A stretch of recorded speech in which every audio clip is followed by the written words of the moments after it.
Recently, we posted a short video on this new tactic that we see in the abortion industry that'll impact you as we approach the largest 40 Days for Life campaign ever here in a couple of weeks. And that is the outward denial of just certain things that abortion advocates and certainly the abortion industry has just never denied, that have been sort of a common denominator. And recently we covered the fact that there's no late-term abortion. That's a new denial.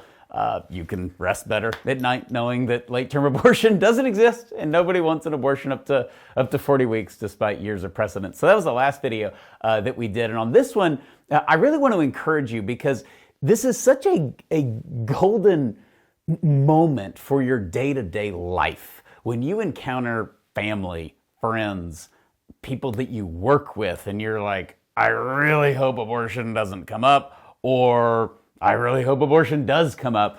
This is definitely the time where you want it to come up because of this recent phenomenon of just outward denial has now moved into a rather touchy subject that Planned Parenthood typically likes to avoid, and now a lot of their crazy supporters are promoting and bringing into the light. And that is the recent accusation that when presidential nominee Ron DeSantis cited an abortion survivor, Penny. When I came into the world weighing 1 pound 11 ounces, the nurse wrapped me in a face towel, placed me in a bedpan on the back porch of the clinic. Who has spoken at the March for Life, and everybody knows he mentioned how he met her, and it was this beautiful experience, and there was an abortion attempt on her life, and she survived, and now, has this great life. I know a lady in Florida named Penny. She survived multiple abortion attempts. And abortion advocates went berserk. They shouldn't even go near this stuff. And they were like, no, she didn't. You didn't survive that abortion.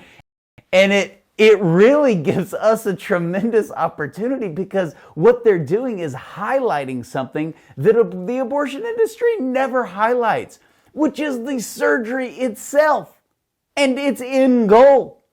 Abortion's end goal is to kill the baby. That's what it's designed to do. That's what doctors claim and prove that it does. And that is what they describe when they tell us how it actually works, both current abortion doctors and former abortion doctors. We also have an unfortunate long history of pregnant women going into abortion facilities, having an abortion, leaving, and no longer being pregnant. Why is that? Because the baby died. How did the baby die? The abortion killed him or her. That's what it does. It's the only surgery in the world that doesn't rip or tear in order to heal, but in order to kill. And it does just that.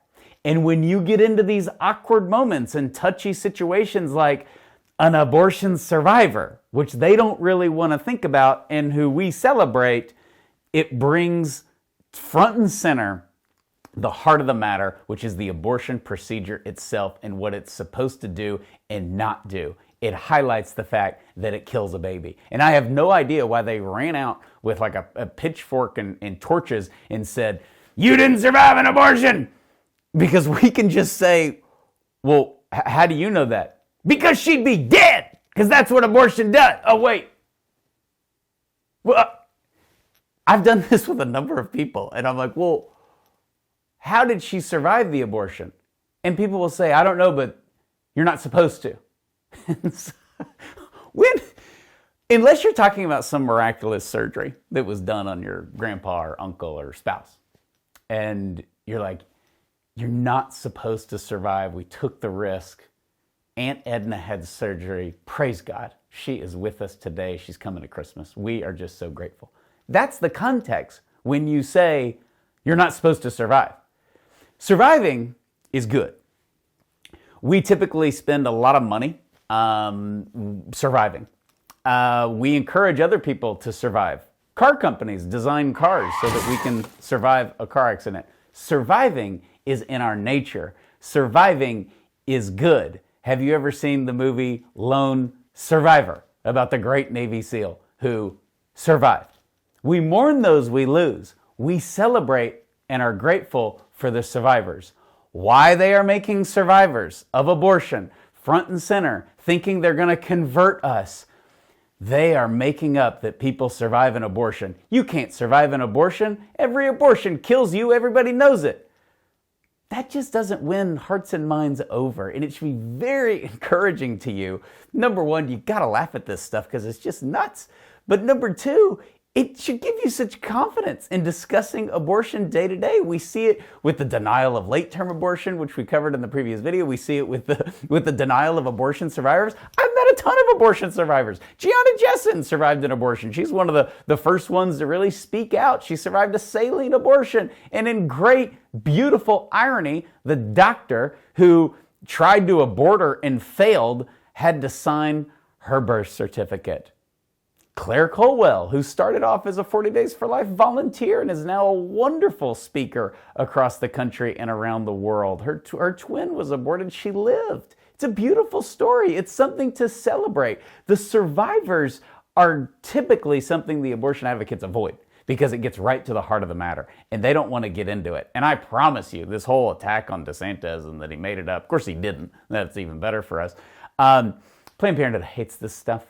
And most abortion supporters hate this stuff. They don't want to talk about abortion survivors because it brings to light the darkness of abortion, that every abortion is only successful if you don't survive.